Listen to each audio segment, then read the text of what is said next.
meditando sobre uno de los salmos más hermosos de la Biblia, que ha sido el Salmo 37. Ya se lo tienen que saber de memoria, ¿sí o no? Casi, ¿no? Vamos a abrir la Biblia, por favor, por el Salmo 37. Aleluya, gracias al Señor. El jueves también meditamos un poquito acerca del Salmo y estuvimos viendo algunas cosas que vamos a poner ahora ahí en la pantalla. Pero el Salmo 37 es un acróstico. Cada 2 versículos empieza por una letra del alfabeto hebreo, empezando por la primera, la Aleph, terminando por la última, Tav. Cada 2 versículos, así empieza el Salmo. Es un salmo muy completo, 40 versículos. Habla de cosas prácticas. Nos dice el Señor en su palabra cosas que no debemos de hacer y cosas que sí debemos de hacer. No solamente el Salmo contiene prohibiciones, sino también mandamientos a decir, oye, que tienes que hacer esto y esto y esto y esto otro. El mensaje de hoy, aunque está basado en el Salmo 37, yo lo he titulado, y así después lo vais a poder encontrar en internet, los 10 mandamientos del Salmo 37. No son los 10 mandamientos de Éxodo 20, son los 10 mandamientos que vamos a ver en esta tarde del Salmo 37. Pero ahí en la pantalla podemos ver algunos temas que el Salmo 37 nos sugiere, que son muchos, por cierto. Tenemos, no, eso es lo de hoy, sería lo del jueves pasado, ¿vale? Eso es lo de hoy. Hay una listita de temas que nos sugiere el Salmo 37. No hemos tocado todos, evidentemente, pero son temas, todos y cada uno de ellos muy interesantes. Nos habla de el bien, de la misericordia. Te los estoy dictando para que los vaya escribiendo, aunque están escritos, pasa que no los he encontrado, pero el que busca haya. La justicia, la salvación, la sabiduría, etcétera, etcétera. Son muchísimos temas que nos habla el Salmo 37 y eso lo vimos el jueves, para los que estuvisteis aquí y para los que no estuvisteis. También vimos que el Salmo 37 nos da diferentes características de los creyentes. Hay momentos en que los llama santos, los llama íntegros, los llama pacíficos, los llama justos. En fin, hay diferentes características de la gente que ha depositado y ha puesto su confianza en el Señor. También nos habla de diferentes características de la gente mala. De hecho, hay un texto que dice que hay gente mala. Hay gente que está bajo maldición. Hablamos un poquito el jueves. ¿Qué es eso de las maldiciones? ¿Existen? ¿Se pueden quebrar? ¿Se transmiten? De todo eso hablamos un poquito el jueves, porque también el Salmo 37 nos habla de los que están bendecidos.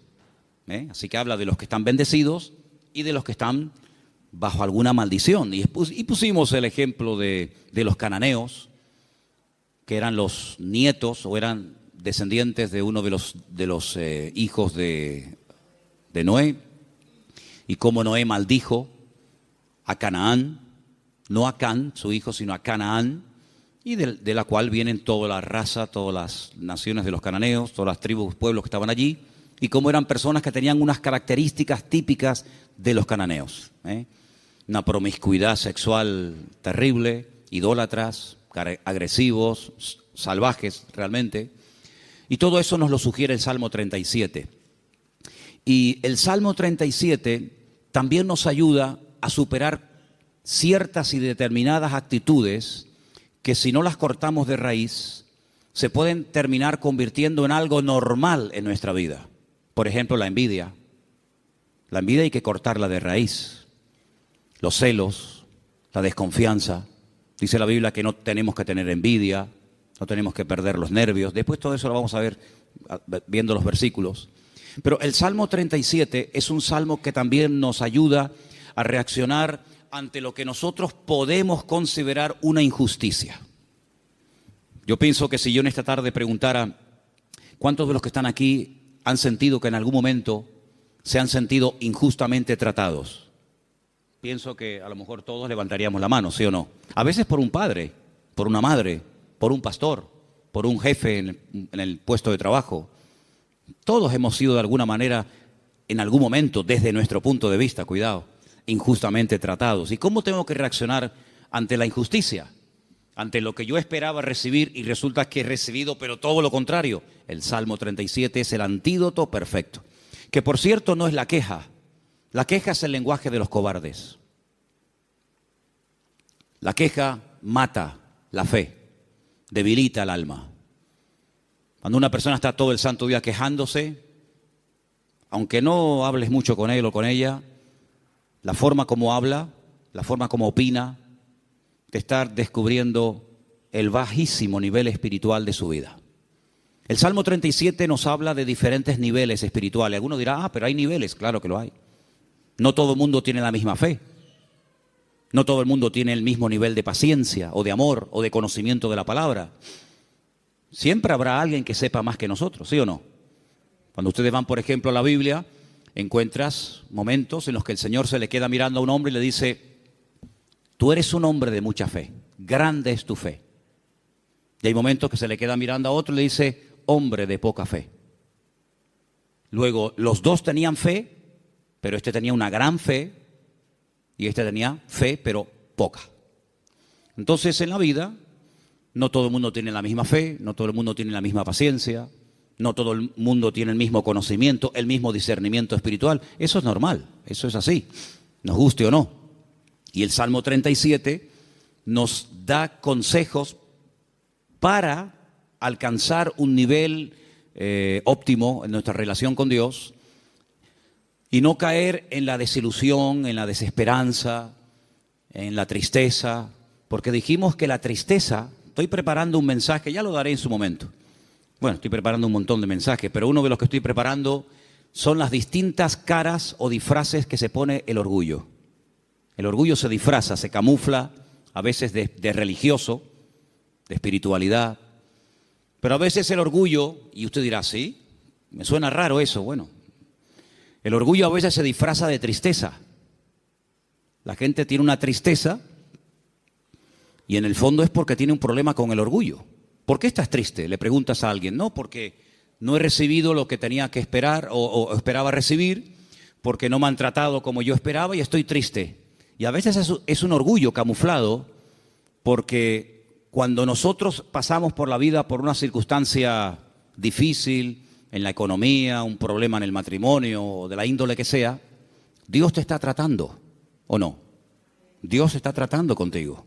Y hay gente que no le gusta y se rebelan contra la forma como Dios le está tratando.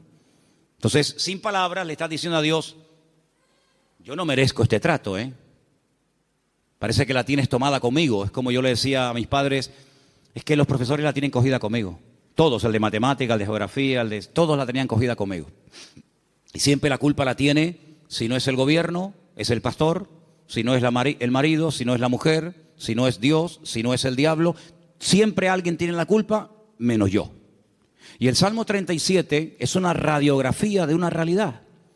La realidad presente. Dijimos el primer día, les recuerdo, que el pasado no existe. Amén. El pasado no existe, no podemos presentarlo, no podemos pesarlo, no podemos medirlo, no podemos tocarlo, no podemos verlo. Es algo abstracto. ¿Dónde está el pasado? Está aquí. Yo lo puedo recordar, hombre, no todo, pero el pasado lo tengo en la cabeza. Y hay personas que viven ancladas en el pasado. O bien porque el pasado fue pésimo y les marcó, o bien porque el pasado, según ellos creen, fue mejor que su presente. Pero ya leímos el otro día un versículo en el libro de Eclesiastés donde dice que no es sabio y no está bueno decir, no es sabio opinar o decir que los tiempos pasados fueron mejores que estos, sino que cada tiempo tiene su característica, y si tú tienes que mirar a tu pasado para recordar algo bonito, es que tú no tienes presente. Ahora, nosotros no podemos modificar el pasado. Si yo no puedo modificar el lugar donde nací, ni la fecha, ni la hora, yo no puedo modificar el pasado, pero sí puedo echar a perder mi futuro. Dile al que está a tu lado: tu pasado no lo puedes cambiar. pero puedes echar a perder tu futuro. Ay, amigo. Yo no puedo evitar que ayer o antes de ayer o hace 10 años o hace 20 años me ocurriera aquella cosa que me hizo tanto daño. Ahí está, yo no lo puedo evitar, ya está hecho.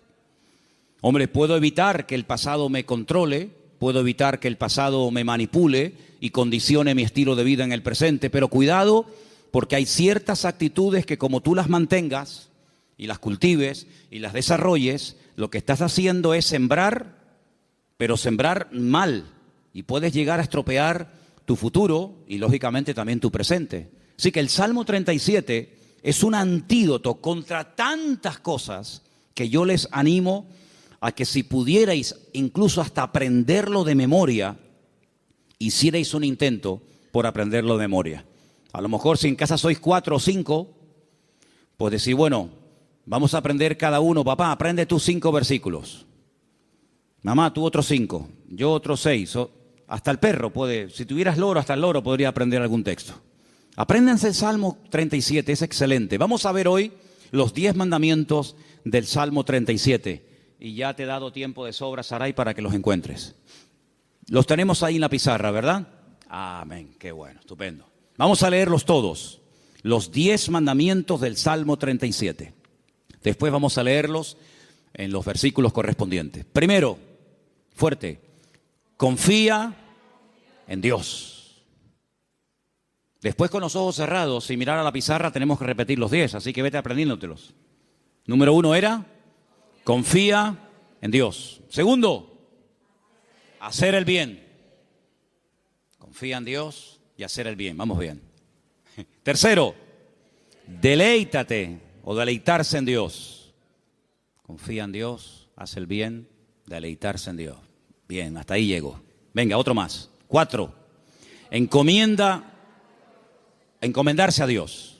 Bien, confía en Dios, hacer el bien, deleitarme en Dios, encomendar a Dios mi vida.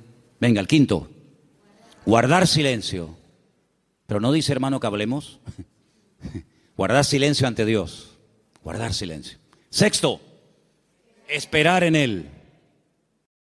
7, dejar la ira. 8, dejar el enojo, desecharlo. 9, apartarme del mal. Y 10, guardar su camino. ¿Qué tal? ¿Los habéis aprendido? Vamos a repasarlos. Confía en Dios, hacer el bien, deleitarse en Dios, encomendarse a Dios, guardar silencio, esperar en Él, dejar la ira, desechar el enojo, apartarme del mal y guardar su camino. Quítalo. Los 10 mandamientos del Salmo 37. Número 1. Bien, confía en Dios. Número 9. No. Segundo. Ese es, hacer el bien. Número 3. Número 4. 5. Guardar silencio, sin mirar. 6. Esperar en Él. 7. 8. 9. Apartarse del mal. Y 10. Guardar su camino. Versículo 3 del Salmo 37 dice, confía en Dios. Primer mandamiento, confía en Dios. Fiarme de Dios. Depositar toda mi vida en sus manos, sabiendo que no hay vida más segura que cuando yo pongo mi confianza totalmente en el Señor. No digo que pongas parte de tu vida o parte de tu negocio o parte de tu tiempo en las manos del Señor y otra parte, no. 100% tu confianza en Dios. Porque algunos dicen, no, yo confío en Dios. Pero cuando se les abre la cartera y se les cae al suelo tienen la Bonoloto, los ciegos. Hay uno que también es de los discapacitados. Ese, lo conoces, ¿no? Ese. ¿Qué más hay? Rasca. No, yo confío en Dios. Ya te veo. Ay, amigo. Pero por la mañana se levantan y leen el horóscopo. Pero claro, depende si compras el día o compras el diario de avisos o compras, depende de qué periódico compres, te dirá una cosa o te dirá otra. ¿Confiamos en Dios 100% o no? ¿Se puede uno fiar de ese Dios? ¿Ha dado pruebas históricas a lo largo del tiempo que se puede uno fiar de Él? ¿Que no te va a fallar? Dice la Biblia, hay centenares de versículos, pero uno de ellos dice, aunque tu padre y tu madre te abandonen, yo nunca te abandonaré. Nunca, jamás. ¿Puede un padre y una madre abandonar a un hijo? Bueno, no será la primera ni la última, lamentablemente. Ha ocurrido. Pero Dios jamás te abandonará. Nunca. Nunca te abandonará. Tú a Él sí, puede ser, pero Él a ti jamás. Dice que nos agarra, nos toma de la mano derecha y nos dice, no temas, yo estoy contigo, yo te ayudo. Por lo tanto, Él ha dado millones de demostraciones a lo largo del tiempo, no solamente a otros pueblos y a otras naciones y a otras iglesias y a otros hermanos, sino a nosotros mismos, de que podemos confiar 100% en nuestro Dios. Y cuando mi vida está 100% en sus manos, el temor no tiene cabida. La inseguridad, la queja, la desconfianza. Porque yo me fío de que al haber depositado mi vida en sus manos, Él me va a pastorear, Él me va a guiar y Él me va a ayudar en todo momento, lugar y circunstancia. Y si Él permite que yo pase por una situación, digamos, difícil, por una situación que me hace sufrir o llorar, por algo será, aunque no lo entienda. Pero yo he dicho muchas veces que el Señor no nos ha llamado a entenderlo siempre todo, pero a obedecer y a fiarnos de Dios siempre. ¿Cuántos dicen amén? Por lo tanto, el primer mandamiento es lo que va a marcar la diferencia entre una vida y otra. Una confianza total en Dios. Sé que mi Dios me va a cuidar, me va a proteger. Y hay un salmo que dice, y aún más allá de la muerte, el Señor me guiará. Porque mi vida ha sido comprada con su sangre. Y para Él soy su hijo. Y el Señor nunca, jamás abandonará a sus hijos. Pero en el mismo versículo 3, donde hemos leído, confía en el Señor, dice, haz el bien. Es decir, como dijimos el otro día, no estés de brazos cruzados, mantén una vida activa en el Señor. No, yo confío en Dios. Sí, pero tú ni oras, ni te congregas, ni lees la Biblia, ni estudias la palabra, ni te involucras. Sí, confías en Dios, pero es una vida light, es una vida sin compromiso. Es una vida donde, venga, hoy quiero orar, pues oro 3 horas. Mañana no quiero orar, pues no oro. No. Es una vida de constancia, de perseverancia, una vida de disciplina. La vida de un cristiano tiene que ser una vida disciplinada, no una vida caracterizada por el desorden, guiado por emociones, por sentimientos, que son al fin y al cabo pasajeros y traicioneros, sino de tener determinación. Yo quiero agradar al Señor y yo me voy a esforzar en hacer lo que la Biblia me pide y me dice el Señor que debo hacer. Porque no solamente, lo dije el otro día, espero que lo recordéis, que la vida cristiana, la vida de un cristiano, digamos, normal, no solamente consiste en dejar, no me faltaría más, dejar de hacer ciertas cosas, sino hacer otras. Y la vida de muchos creyentes es que no hacen nada malo, aparentemente, pero tampoco hacen nada bueno. Y por ahí leímos la semana pasada un texto de Santiago, donde dice el texto, el que sabe hacer lo bueno y no lo está haciendo, está pecando. ¿Cuántas personas están pecando sin querer? ¿Cuántas personas saben que hay que hacer algo, pero no lo hacen? Por lo tanto, no te jactes ni presumas de que ya no hago cosas malas, porque el que sabe hacer lo bueno y no lo está haciendo, está pecando no por acción, sino por omisión. Está olvidando que tiene una responsabilidad delante del Señor de hacer, de actuar, de vivir en consecuencia la fe que dice que tiene en el Señor. Y en ese hacer, en esa confianza que he depositado en Dios, comienzo a disfrutar de mi relación con Dios, a deleitarme en Dios. Comienzo a tener placer de ser cristiano. Ser creyente no es una desgracia, hermanos. No es una pesada cruz que me martiriza, donde no disfruto de nada, sino yo creo que es más bien todo lo contrario. El creyente tiene que aprender a disfrutar de lo que tiene ya, ahora. ¿Cuántos dicen amén? Y dice, bueno, pero ¿qué tengo? ¿Cómo que qué tienes? ¿Qué tienes? Pues lo primero que tienes que darle gracias a Dios es por la vida que tienes. ¿Te parece poco? Y por la ropa que llevas puesta. Y por los zapatos que llevas. Porque hay millones de personas que jamás en la vida se han puesto zapatos. Y por la comida que has comido. Y por la casa que tienes. Y por el coche que tienes. Y si no tienes coche, por lo menos pudiste venir en la guagua. Fíjate que es bueno Dios que el hombre ha inventado un sistema para transportar a la gente de un lugar a otro. Y mira tú por dónde tú puedes disfrutar de él. Gloria a Dios. Tienes una iglesia donde poder congregarte. Si tienes hijos, si vienen a la iglesia, ahora mismo están siendo atendidos por hermanas que se están perdiendo el culto para que tú estés aquí oyendo la palabra y los niños están siendo atendidos. Gloria a Dios por ello. Gracias al Señor por el lugar donde vivimos.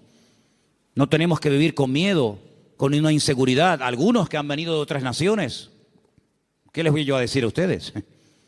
Donde me dicen, no, que va allí, donde yo a las 5 de la tarde todo el mundo como los topos bajo tierra.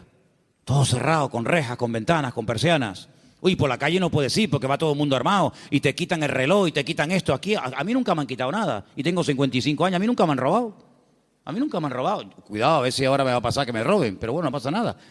Si me roban, ¿sabes por qué me han robado? Porque algo me sobra. Porque no se le puede robar al que no tiene nada. Luego, si te roban algo es porque tienes algo. Ya es un motivo para dar gracias a Dios.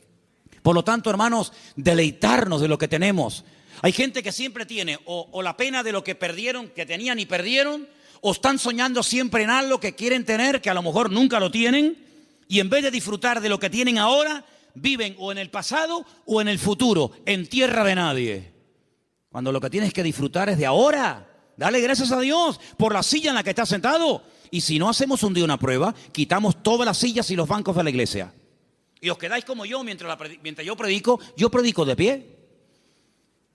Y tenéis que estar todo el tiempo en la alabanza de pie, todo el culto de pie. Baños, los vamos a cerrar, no hay baños. Luz, cortamos la luz.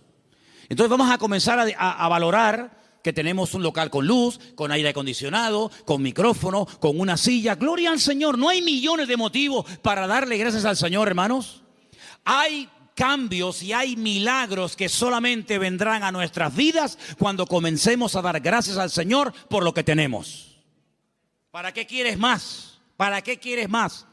Si con lo poco que tienes, según tú, te quejas, si tienes más, te vas a quejar más. Entonces Dios a veces a alguna gente no le da más porque entonces estarían quejándose más tiempo todavía.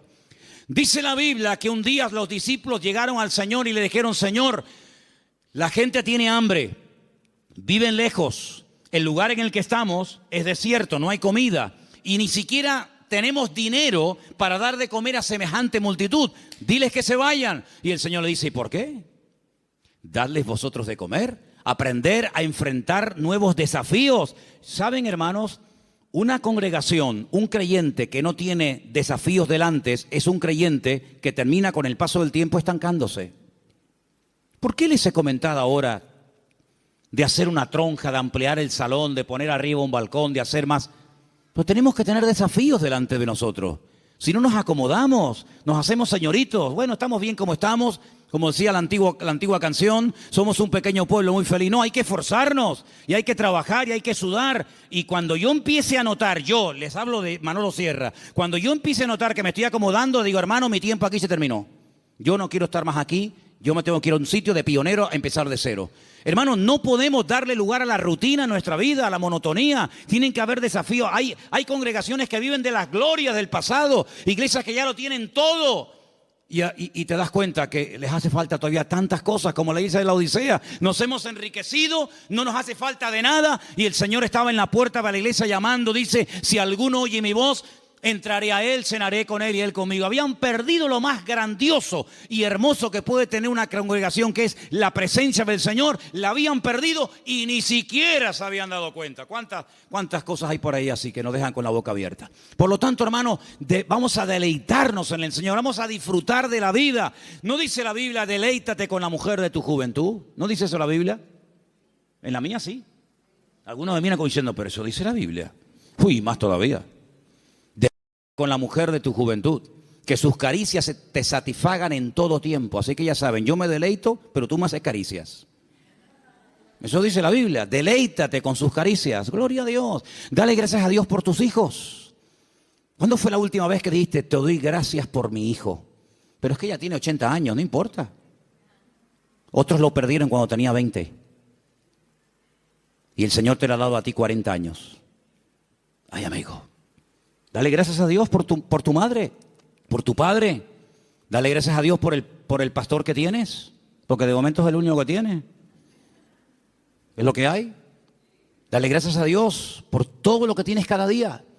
Y cada vez que comas, di, Señor, hoy han muerto 17,000 personas de hambre en el mundo y yo no seré una de ellas. Yo ahora tengo algo para llevarme a la boca. Gloria a Dios. Comenzar a regocijarnos en el Señor.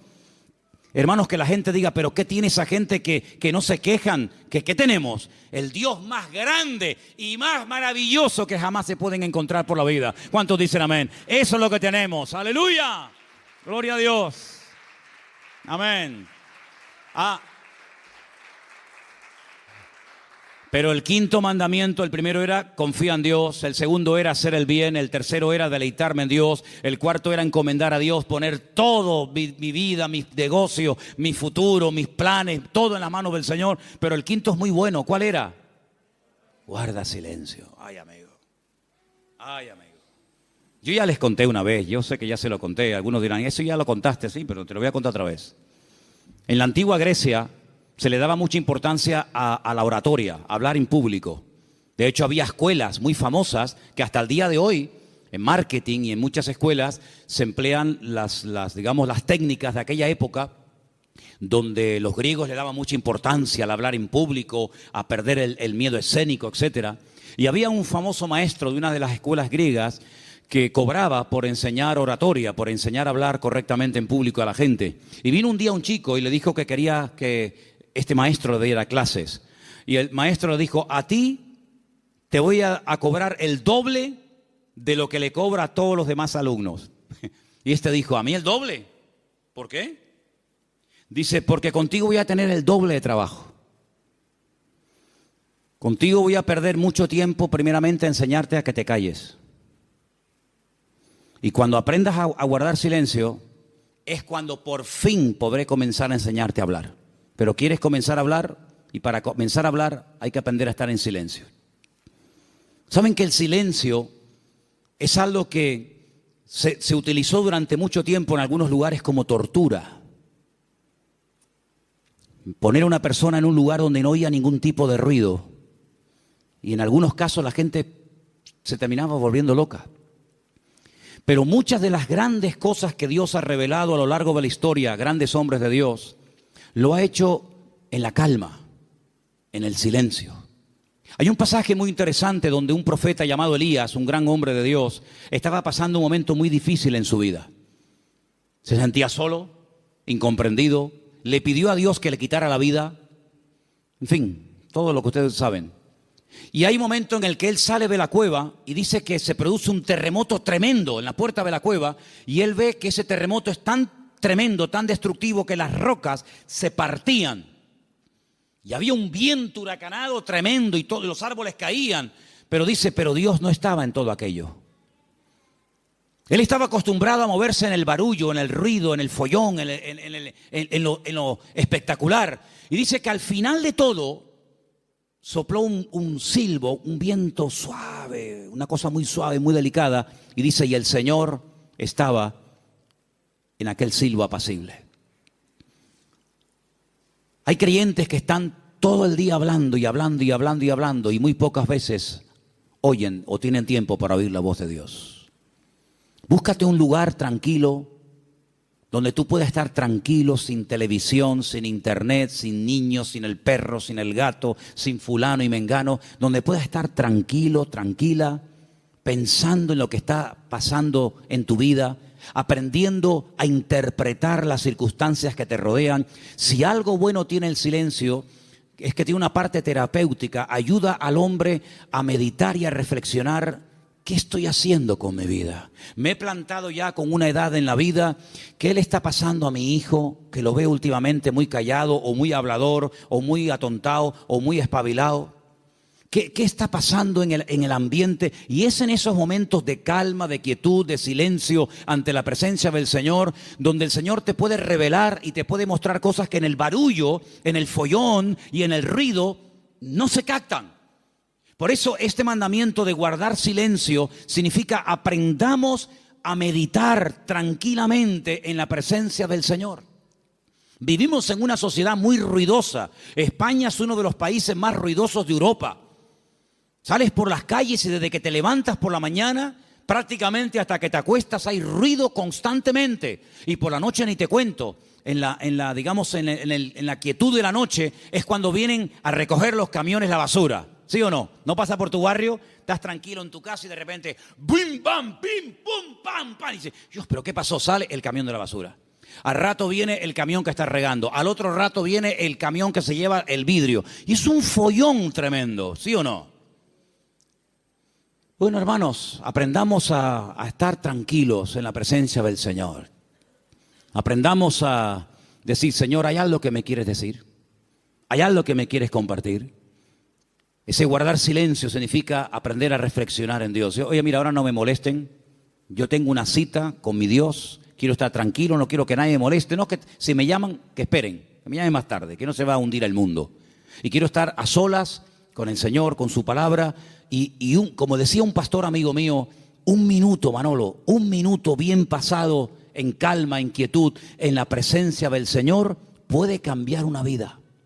Pero ¿sabes cuál es la cruda realidad? Y no es cuestión de que ustedes se sientan mal ni acusándolos, ni mucho menos. Hay creyentes que a veces no tienen ni 5 minutos en el día, es tremendo esto, ni 5 minutos en el día para estar tranquilos, solamente estar quietos en la presencia del Señor. Cuando teníamos las clases, que hemos dado algunas clases en la iglesia de hermenéutica, de homilética y otras asignaturas, ¿cómo empezábamos la clase? ¿Os acordáis? Venían del trabajo, venían de la calle, una con el abanico, el otro sudando, el otro que llegó tarde. Decía, hermanos, vamos a guardar un minuto de silencio. Claro, algunos pensaban al principio que se había muerto algún hermano de la iglesia. O sea, un minuto de silencio, ¿qué pasó? Digo, no, tranquilo.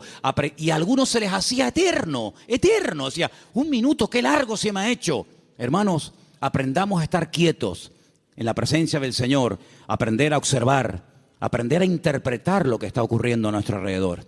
El sexto era esperar en Él. ¿Saben que una de las cosas que yo peor llevo en la vida es esperar? No me gustan las colas.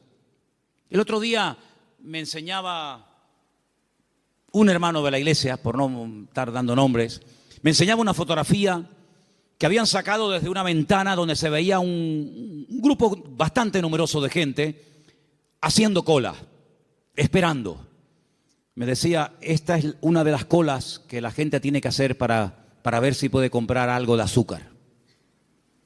Y yo decía, bueno, pues yo me acostumbraría, mira que para mí sería tremendo esto, ¿no?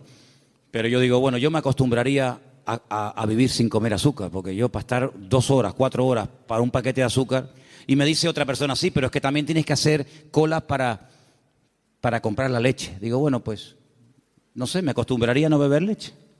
Pero es que también al final tienes que hacer cola para todo.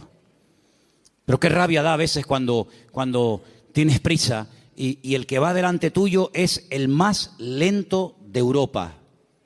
Le acaban de dar el carnet de conducir. Pone el intermitente de la izquierda y después va a la derecha. O pone los 4 que son de emergencia, porque como te ve muy pegado, te está diciendo, no te pegues mucho que me das miedo, y te ponen los 4 intermitentes. Y tú dices, pero muévete, que tengo prisa. Me acuerdo una vez en Benito Pérez Armas, el semáforo estaba en verde, hermano, de verdad les prometo que el semáforo estaba en verde. Era bajando la antigua cárcel a mano izquierda, que ya entras para el Parque La Granja, ¿sabéis dónde les digo, no? Y el semáforo estaba en verde, y había un coche parado. Y yo le decía, Al principio fue una pita suave. Pip. No sé. Después, más prolongada. Al final, saqué la cabeza por la ventana. Digo, pero muévete de una vez, hombre, que está verde. Atontado, que estás atontado. Y sacó la cabeza una señora y me dice, hola, pastor, ¿cómo está, hermano? Y le dije, hola, hermana, hola, dele, hermanita, dele, vamos, vamos. Ah, qué vergüenza, ¿no? Si hubiera sido oveja en vez de pastor, me hubiera cambiado de iglesia, para que no me diera. Bueno, son cosas que pasan, ¿no? Soy humano como cualquiera de ustedes. Así que, hermanos, aprender a esperar en la vida se hace a veces complicado, ¿verdad? Pero es importante y fundamental aprender a esperar en Dios, no tener prisas. Porque, ¿saben? He descubierto que Dios no tiene prisas. ¿Cuántos dicen amén? ¿Saben que hay un pasaje donde una persona, no quiero decir la palabra se enfada, pero casi se enfadó con el Señor? Porque nunca le había pedido nada, nunca. Sabían que el Señor siempre estaba muy ocupado. Sabían que el Señor siempre estaba viajando, hablando por aquí, predicando. Y nunca le habían pedido nada. Solamente un día le pidieron un favor. Y el favor era muy concreto, muy directo. Señor, el que amas está enfermo. Como diciendo, Señor, ven pronto. Y dice la Biblia, saben lo que estoy hablando, ¿verdad? De Lázaro. Era amigo de Jesús. Vivía en Betania, donde estaba con sus dos hermanas, Marta y María. Dice la Biblia que cuando le llega la noticia al Señor, no dice, como seguramente esperaban la familia, venga, vamos que hay que ir a orar por Lázaro. O podía incluso haber hecho lo que hizo con el siervo del centurión, ¿os acordáis? Cuando le dijo el centurión, Señor, no hace falta que vengas a mi casa, di la palabra y mi criado sanará. Podía haber dicho, Padre, desde aquí pido que sanes ahora a mi amigo Lázaro. Y Lázaro hubiera sido sanado. Pero ni siquiera hizo eso. Sino dice que llegó 4 días después del aviso. Y claro, cuando llegó, evidentemente, la enfermedad era grave, porque dice la Biblia que Lázaro ya estaba muerto y enterrado. Si ellas sabían que no iban a molestar al Señor por una tontería. Cuando llegó, sale una hermana, se lo encuentra en el camino y le dice estas palabras que ustedes saben perfectamente. Señor, si tú hubieras estado aquí cuando te mandamos a llamar, nuestro hermano no habría muerto. ¿Cómo interpreta usted esas palabras, hermano? Usted que sabe griego, arameo y hebreo. ¿Cómo lo interpreta usted? Me ha fallado. Mi hermano se murió por tu culpa. ¿Está mal interpretado? Es versión Manolo Sierra. Si tú hubieras estado aquí, esto no hubiera ocurrido. Sale la otra hermana. Porque una parece que era como más carnal, ¿no? La otra era un poquito más espiritual. Pero fíjate que las dos se contagiaron y le dijeron exactamente las mismas palabras al maestro. Si tú hubieras estado aquí, mi hermano no hubiera muerto. Estaban dolidas, ¿sí o no? Estaban dolidas, estaban molestas con el maestro. Esto no tenía que haber pasado. Salmo 37. No te impacientes. No pierdas los nervios. Después vamos a ver eso.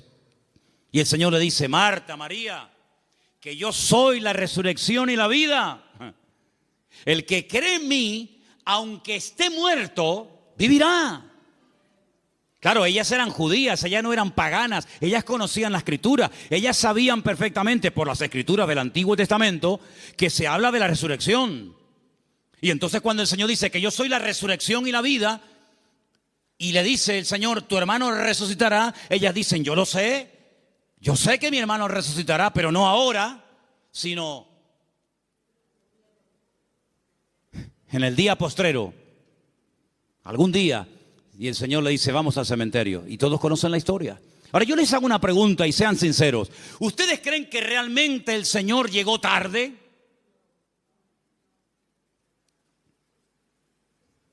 El Señor nunca llega tarde a ninguna casa, a ninguna familia.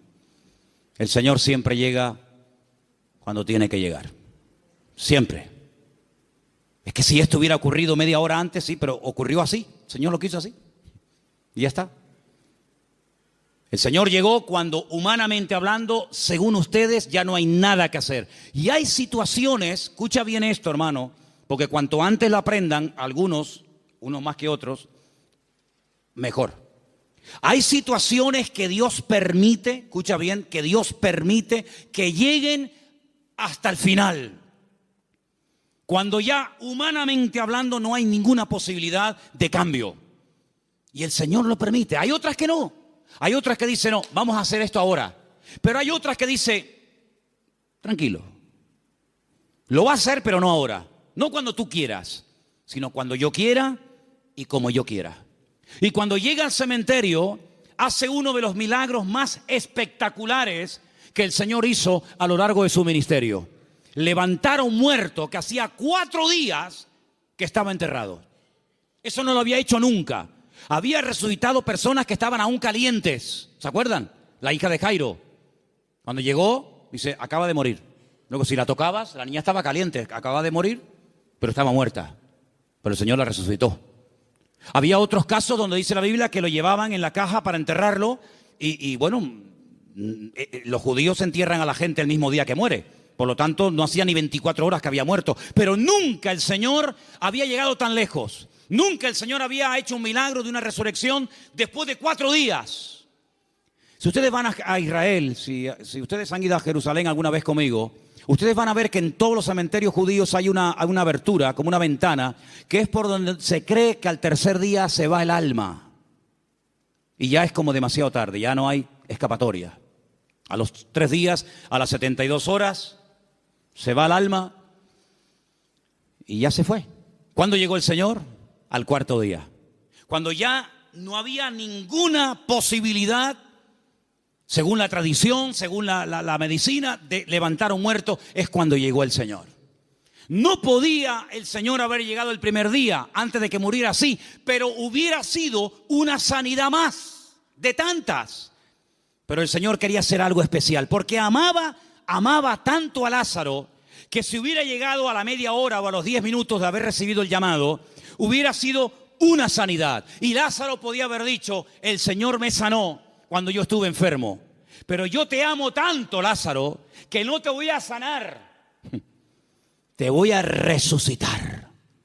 Y eres la única persona en toda la historia de la humanidad que yo resucité al 4.º día. Entonces no te das cuenta, hermano y hermana, que a veces hay situaciones como que tú dices, pero ¿dónde va a terminar todo esto? ¿Pero hasta cuándo va a llegar esto? Es por el amor tan grande que Dios te tiene, para que no sea una cosita más que puede pasar desapercibida, o que incluso algún incrédulo diga, bueno, sería casualidad. No, va a llegar al límite, al extremo, cuando ya no hay ninguna posibilidad de cambio, de mejoría o de perfeccionamiento, cuando el Señor va a llegar y va a decir, ahora, para que la gente diga, esto era para la gloria del Señor. ¿Cuántos dicen amén? ¡Aleluya! Así que, tranquilo, no te precipites. Amén.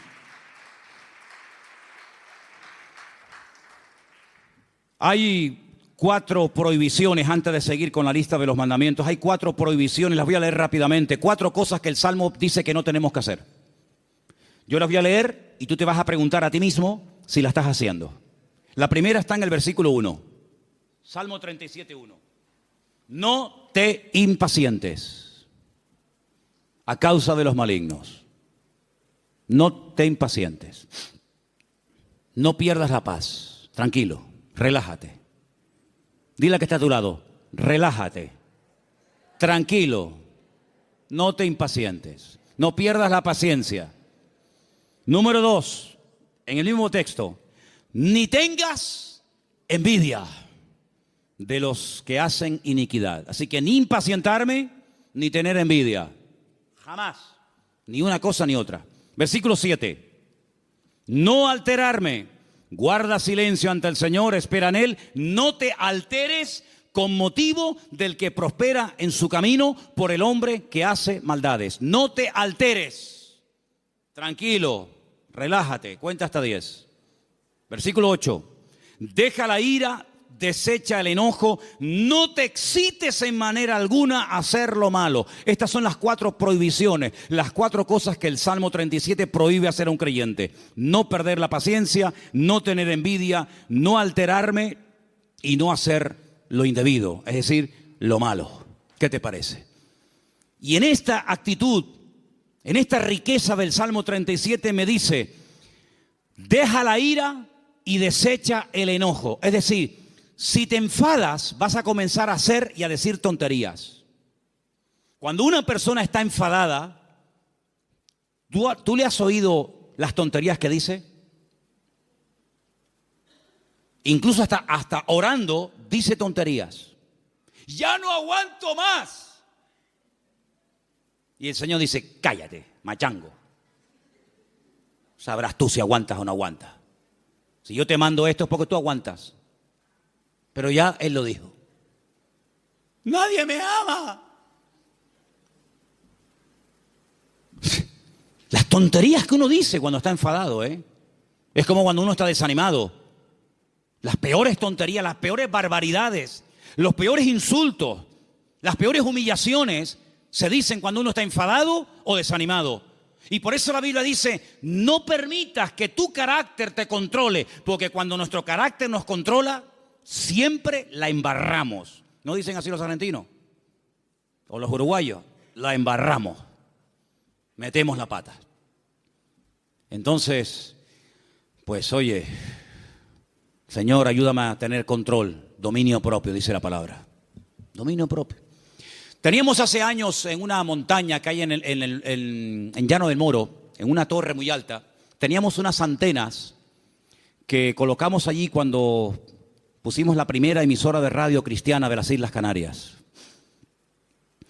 Y había un hombre que todas las mañanas subía a ese monte y pegaba un grito, pero un grito que se oía en todo el valle, se montaba en el coche y yo creo que se iba a trabajar.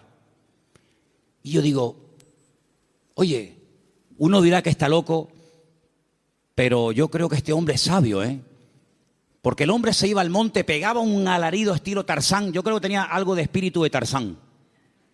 Gritaba, se montaba en el coche y se iba. Oye, a lo mejor tenemos que irnos a la montaña de los Campitos, procura que no haya nadie, porque claro, si subes por la noche y pegas un alarido estilo hombre lobo allí, van a decir que hay un loco aquí, un endemoniado. Pero hermano, ¿sabes qué? Tenemos que aprender a desahogarnos con Dios. ¿Cómo se desahogaba Cristo? Con el Padre. ¿Dónde fue? Al huerto de Getsemaní. Y en el huerto de Getsemaní dice que agonizaba, lloraba, clamaba, allí peleaba. Y cuando salía y se levantaba y le decían, venimos a aprender a Jesús, dice, yo soy. ¡Pum! Y caían todos al suelo. En otras palabras, era un hombre que no descargaba en los demás su enojo, su enfado, lo que fuera, sino que aprendía a desahogar su alma delante del Padre. Y eso es algo que tenemos que aprender todos, hermano. Porque hay gente que está contenida. Y hermano, el tranquilito, el que no se enfada nunca, cuando se enfada, échate a correr, Échate a correr. Dice, no, este bobo. Este no se enfada nunca. Cuando se enfada, apaga la luz y vámonos, Porque es el increíble Hulk. Que por cierto, me encontré en la puerta de la iglesia allí 2 puños del increíble Hulk. No sé si a alguien se le cayeron. ¿Los puedes enseñar? No sé quién trajo eso, pero bueno, ahí están. Yo dije el otro día, y según el Salmo 37 y otros, hay 2 vías de escape, 2 válvulas de escape que Dios ha puesto en el ser humano que tiene que usarlas. Una es el llanto y otra es la risa. Claro, como te enseñaron que los hombres no lloran, pues está trancado. Y como tampoco no es la alegría de la huerta, dicho sea de paso, pues tampoco se ríe. Entonces ni llora ni ríe. Y un día va a explotar más de uno. Pero aprende a reírte en el Señor. Aprende a llorar en la presencia del Señor. No dice la Biblia, bienaventurados los que no se ríen. Bienaventurados los que no lloran. ¿Lo habéis leído alguna vez? Yo tampoco. Bienaventurados los que lloran, dice la Biblia. Pues llora, mija. Llora. Llora delante del Señor. Llora, hermano y hermana, delante del Señor. Señor, lloro de esto, lloro por aquello, lloro por tal, lloro por cual. Y te aseguro que tu alma se va a descargar, se va a desahogar. Y cuando salga, vas a salir con las fuerzas renovadas, vas a salir levantado por el Señor, vas a salir bendecido. Pero no vivas una vida hermética, trancada, porque ni Cristo vivió así. Él, dice la Biblia, que se quebrantó y lloró y sudó grandes gotas de sangre. Y se desahogó delante del Padre. Ahora, ¿qué hace la gente? Se desahoga con una botella de vino en la mano. Se desahoga metiéndose un pico de heroína. Se desahoga haciendo no sé qué y no sé cuánto, echándole la bronca a la mujer, al hijo, pegándole una paliza al otro. No, esas no son las formas. Esos son los métodos mundanos. La forma de Dios es que aprendas a ir a la presencia del Señor y abrir tu corazón y decirle: Señor, no aguanto más. Y en la Biblia encontramos grandísimos hombres de Dios que lloraron a gritos, dice la Biblia. Sí, a gritos lloraron. ¿Quién? José. Lo dije el otro día cuando compartía de este mismo salmo. Dice que ya no aguantaba más. Léalo, textualmente lo estoy citando. Ya no podía contenerse más. Ya llegó al límite. Oye, me venden mis hermanos. Les pido por favor que se apiaden de mí, que me saquen de este pozo que tenía que haber escorpiones y serpientes. No me hacen ni caso. Me quitan las prendas, me llevan desnudo a Egipto. ¿Yo qué pinto en Egipto? Un país de idolatría, un país de una promiscuidad terrible, de idolatría por todos lados. De repente llega allí, no sabe hablar el idioma, desnudo, lo compran como esclavo. De ser el niño bonito y amado del padre, pasa a ser un esclavo, un sirviente, sin derechos, tratado al trancazo, por querer vivir una vida recta y honesta y santa delante del Señor. Lo acusan de algo que él nunca había hecho. ¡Pum! A la cárcel, sin comérselo ni bebérselo, ahora en la cárcel. Allí con delincuentes, con asesinos, con violadores, con lo peor. Y ahora, ¿y cuándo voy a salir yo de aquí? Yo qué sé, no tengo abogado, yo ni siquiera sé expresarme en el idioma de este país.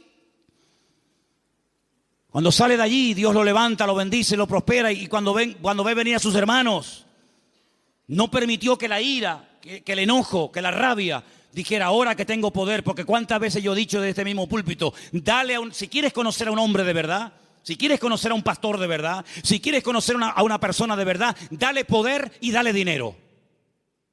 Claro, el coleta, el otro que, en fin, y el otro, es muy fácil criticar lo que hacen los demás, que yo no defiendo a nadie, ahí me da igual, para mí son todos iguales. Pero hermano, cuando alguien suba ahí arriba, da igual si es un cargo poderoso en la política, en el deporte o donde sea, dale dinero, que mueva millones. Dale poder. Y espera a ver si no se corrompe. Porque es muy difícil llegar a esos niveles, moviendo centenares y miles de millones. Que tenga la cabeza bien amueblada. Ay, amigo. José ahora tiene poder. Es el hombre más poderoso de la tierra después de Faraón. No se mueve ni una hoja sin su permiso. Faraón dice: no, a mí no vengan, vayan a él. Él es el que organiza el país, él es el ministro de Hacienda, él es el ministro de Economía, él es el que administra. A mí no me den la paliza, vayan a él. Delegó todo en José. Ahora tiene poder, ahora tiene autoridad, ahora tiene dinero, ahora tiene sirviente. Ahora hasta Potifar, aquel que lo compró, ahora tiene que venir y postrarse delante de él. La mujer de Potifar: ven para acá. Ahora él podía haber dicho: ahora os vais a enterar lo que vale un peine, amigo. Ahora vienen los hermanos. Y él podía haber dicho: lo van a pasar canutas, como me le hicisteis pagar a mí. Dice que llegó un momento, viendo a sus hermanos, que ya no podía aguantar más. Y empezó a llorar a gritos. Cuando los hermanos ven a aquel llorando, le dice: yo soy vuestro hermano José, ¿sabes? No tengáis miedo. No me mandasteis vosotros a Egipto. Fue Dios el que me mandó aquí. Pasa que a mí me tocó el primero, pero al final todos van a tener que venir aquí. Así que vayan a casa de mi padre, díganle que vengan, cuéntenle la verdad, que le han tenido engañado al viejo 20 años, diciéndole que me había matado una bestia. Tráiganlo y vamos a comenzar a disfrutar de la vida. Guardó su corazón, no permitió que la ira, la rabia, ¿verdad?, el poder le transformara, sino que él supo canalizar todo aquello para bendecir a otras personas. ¿Te das cuenta?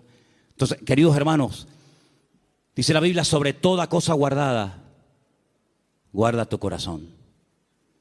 Porque la escasez, el depender día a día del Señor no ha echado a perder a nadie. Yo nunca he visto a nadie que por depender del Señor para todos se echara a perder. No, de verdad, créame, no he conocido a nadie, pero sí he conocido a muchos que cuando tuvieron algo, muchacho, otra persona completamente. Es como yo a veces le digo a los jóvenes, oye, cuando no tenías novia, y no me dirijo a nadie, pero el que tenga, porque tenga, ¿no?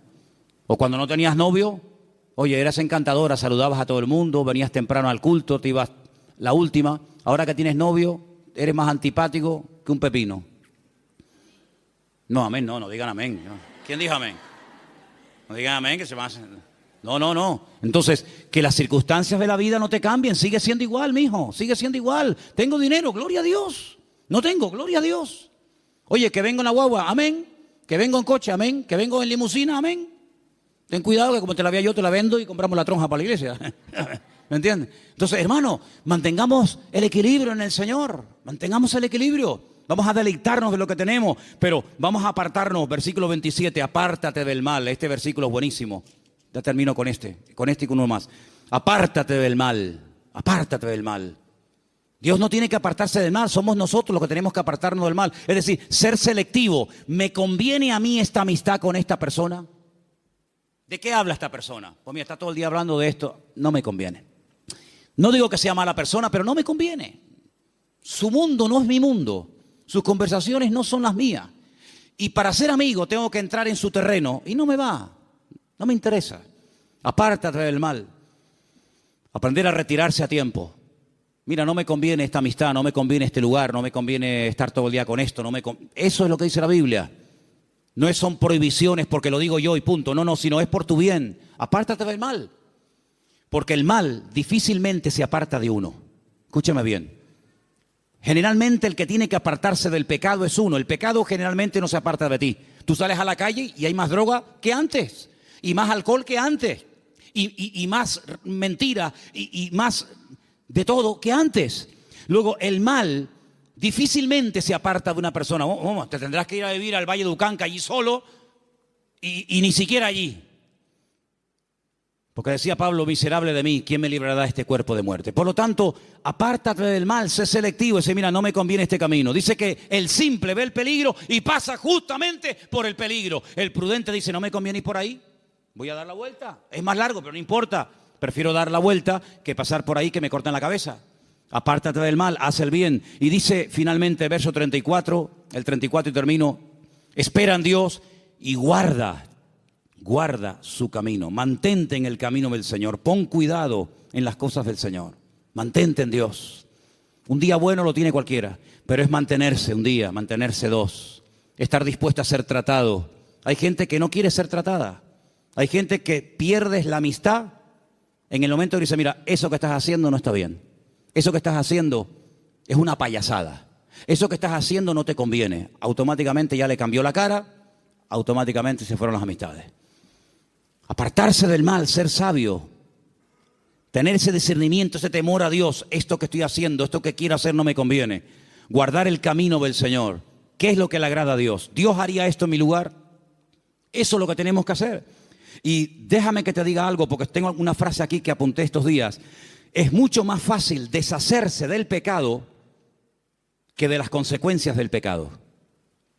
El pecado no es tan fácil, no es tan difícil dejarlo. Pides perdón a Dios, Dios te perdona y se acabó. Pero amigo, a veces hay consecuencias de un pecado que hiciste que pueden durar años. Y hay gente que en sus cuerpos llevan secuelas del pecado que hicieron hace 40 años. Pero a veces las consecuencias están ahí. Que Dios nos dé fuerzas también para poder vivir en victoria. A pesar de que puede ser que de un pecado o de una vida en desorden que llevé en un momento puntual de mi vida, puede ser que haya un chiquitito corriendo por la casa, o haya una niñita, o haya no sé qué, o haya no sé cuánto. El pecado a veces deja cicatrices, el pecado a veces deja consecuencias. Y te vuelvo a repetir, es más fácil dejar el pecado que los hijos del pecado, que las consecuencias del pecado. Pero tienes que asumir eso. Y a veces eso es lo que te mantiene humilde. Es decir, esto me va a recordar toda la vida que aquel momento de mi vida yo viví en desorden y no hice las cosas como Dios manda. Yo dije el primer día cuando hablamos del Salmo 37, que el Salmo 37 es un mapa. Un mapa. Pero mira, y piensa en esto que te voy a decir ahora, el mejor mapa del mundo el más completo, el más bonito, a todo color, con todos los detallitos y las medidas y los ríos y las montañas, el mejor mapa del mundo, no nos sirve para nada si yo no sé dónde estoy. A mí me dan un mapa completo, me dice, mira qué belleza de mapa. ¿Vale? Ya sé dónde está el norte, las montañas, los valles, los ríos, pero yo en el mapa, ¿dónde estoy? Porque si yo no sé dónde estoy, el mapa no me sirve de nada. Ahora, cuando yo digo, no, tú estás aquí, vale, estoy aquí. Ok, vale, pues entonces dame un compás, dame una regla, yo mido, y entonces yo sé que me faltan tantas horas o tantos kilómetros para llegar aquí. Si yo no sé dónde estoy, el mapa no me sirve de nada. Aquí hay un mapa perfecto, el GPS de Dios. Pero si tú no sabes dónde estás, ¿de qué me sirve a mí esto? Eso de decir, no, lee la Biblia. Si no, yo la leí, pero no sabes dónde estás. No sabes si estás bien, si estás mal, si estás en desorden, si no estás en desorden. Pregúntale a Dios, ¿dónde estoy? ¿Cómo estoy delante de ti, Señor? Dios te lo va a mostrar. Dios te va a mostrar a la luz de su palabra y guardando silencio y esperando a Dios te va a mostrar, mira, tú estás en este punto de tu vida. Tú has llegado a un punto en tu vida en el que te has estancado. Esa es tu realidad. Entonces, en base a esa realidad, yo trabajo. Si tú no sabes dónde estás ahora mismo, si tú no sabes cómo estás delante de Dios, vienes al culto y el culto es como una especie de placebo, ¿no? El culto es una especie de cuando me duele la cabeza, me tomo una pastilla, se me fue el dolor de cabeza, pero espérate, a lo mejor tienes algo más. Y tú te conformas con una pastilla. Y hay cosas en la vida que se solucionan con una pastilla, pero hay otras cosas que se solucionan con una operación. Entonces, ¿en qué punto de tu relación con el Señor tú te encuentras? ¿Tú qué necesitas?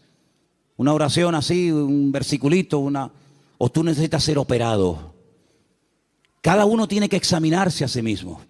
Y este es el momento en el que tú tienes que decir, Señor, ¿yo verdaderamente estoy cumpliendo esos mandamientos que he leído esta tarde? Confío en Dios, estoy haciendo el bien, me estoy deleitando en ti, Señor. Estoy todo el día agobiado, preocupado, quejándome.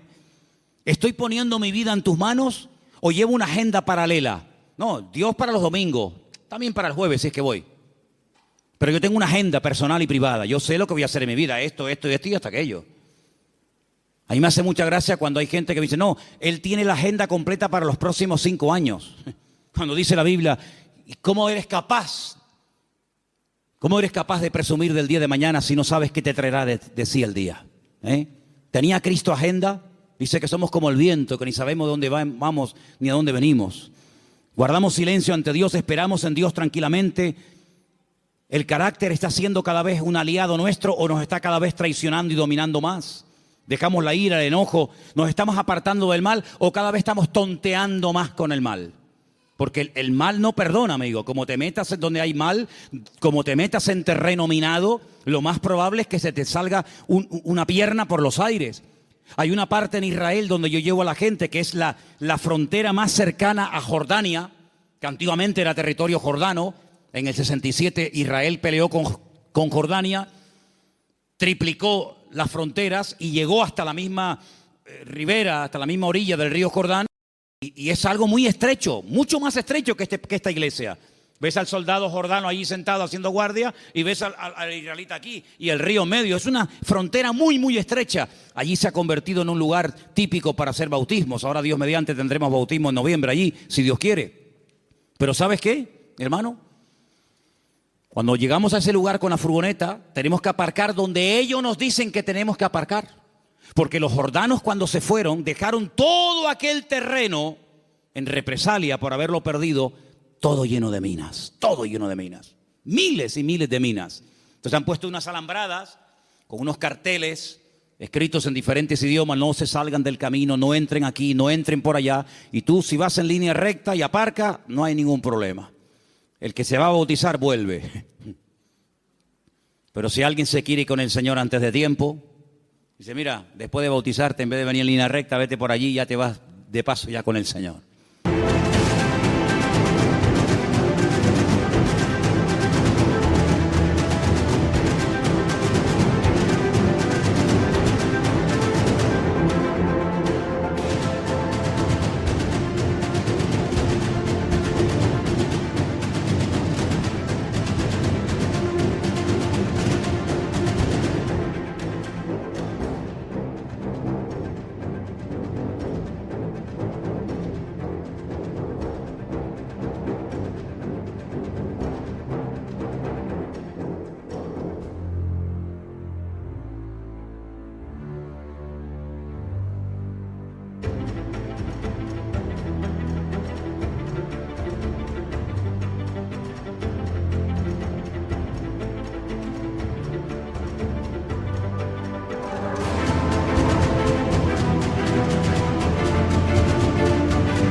Es un terreno minado. El que entra se juega la vida, amigo.